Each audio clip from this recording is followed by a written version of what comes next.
எப்படி பார்க்குறீங்க இன்றைய இந்த பிணை நீதிமன்றத்தில் நடத்தப்பட்ட வழக்கு உள்ளிட்ட அம்சங்கள் உங்க பார்வையின்?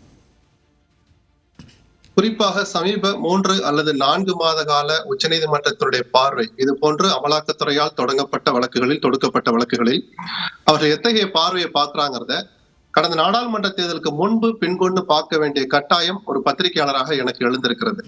ஏன்னா இந்த PMLA சட்டம் என்பது நேற்றோ முன்தினமோ போன மாதமோ அமல்படுத்தப்பட்ட சட்டம் அல்ல. கொண்டு வரப்பட்டது காங்கிரஸ் ஆட்சியில், திருத்தப்பட்டது கடந்த BJP ஆட்சியில். சில ஆண்டுகளாக அமலில் இருக்கிற சட்டம் தான்.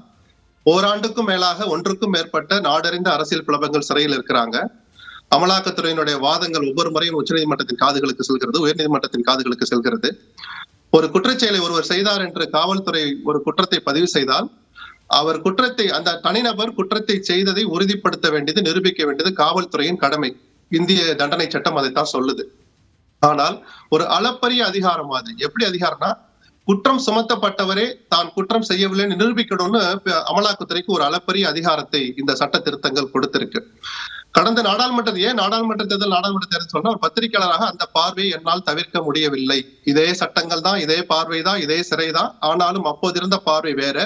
இப்போ உச்ச நீதிமன்றம் விழித்துக் கொண்டதோ அப்படின்னு நான் ஒரு திருப்தி கலந்த பார்வையை பார்க்கிறேன். ஏன்னா ஒரு தனி மனிதனுடைய உரிமை, அந்த தனி மனிதனுக்கு சட்டம் வழங்கி இருக்கிற பாதுகாப்பு, ஜனநாயகத்தை அமல்படுத்த வேண்டிய கடமை அப்படின்னு எல்லா விஷயங்களும் இப்போது நினைவுக்கு வந்து ஒவ்வொரு வழக்கிலும் கடுமையான வார்த்தைகளை சொல்ல ஆரம்பிச்சிருக்காங்க. பொறுத்த வரைக்கும் சட்டம் எப்போதும் ஒரே மாதிரி தான் இருக்க போகுது. ஒரே மாதிரிதான். இல்ல, நான் இதை விமர்சனமா சொல்லல. அவர்களுடைய பார்வையை நான் பார்த்துக்கிட்டு இருக்கேன்னு சொல்றேன். ஒவ்வொரு வழக்கிலும் நீதிபதிகள் என்ன பார்வை பார்க்கறாங்கன்னு ஒரு பத்திரிகையாளர் கவனிக்கிறத வச்சு நான் சொல்றேன்.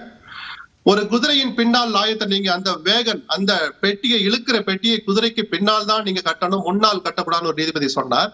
எத்தனை ஆண்டுகள் ஒருவரை நீங்கள் சிறை மூல வழக்கில் உள்ள ட்ரையலே முடியாத போது அதில் தவறு நடந்திருப்பதாக நிரூபணமாகி அதற்கு இணையாக நடத்த வேண்டிய இந்த PMLA வழக்கை எத்தனை மாதங்கள் நடத்துவீங்க? இங்க நீங்க சார்ஜ் ஷீட் போட முடியாது, ட்ரையல் நடத்த முடியாது அப்படின்னு செந்தில் பாலாஜி வழக்கிலும் கூட உச்ச நீதிமன்ற நீதிபதிகள் சுட்டிக்காட்டி இருக்கிறாங்க. இது எத்தனையுமே வரவேற்கப்பட வேண்டிய அவசியம். தடாங்கிற ஒரு சட்டத்தை நாம் பார்த்தோம், பொடாங்கிற சட்டத்தையும் பார்த்தோம். அதனுடைய தாக்கத்தை உணர்ந்த பின்புதான் நீதிமன்றங்களுடைய தலையீடுகளுக்கு பிறகு அந்த சட்டங்கள் ரத்தானது. இப்ப வேற வடிவில வந்திருக்கு. ஆனாலும் கூட கட்சிகளை எல்லாம் தள்ளி வச்சிருவோம். தனிநபர்கள் இத்தனை மாதங்கள் பாதிக்கப்படணுமா? இந்த வழக்கில் குற்றம் நிரூபிக்கப்பட்டால் கூட குறைந்தபட்ச தண்டனை 3 ஆண்டுகள் தான், அதிகபட்ச தண்டனை 7 ஆண்டுகள் தான் என்கிற போது சுமார் 1.5 ஆண்டுகள் ஒருவர் சிறையில் இருக்க வேண்டுமா? இன்னும் எப்போது ட்ரையல் தொடங்கும்னே தெரியாத போது அதுக்கு 2000 பேர் அக்யூஸ்ட். அதனுடைய மூல வழக்குல ஒரு வழக்குல குற்றம் சுமத்தப்பட்டவருடைய எண்ணிக்கை 2000.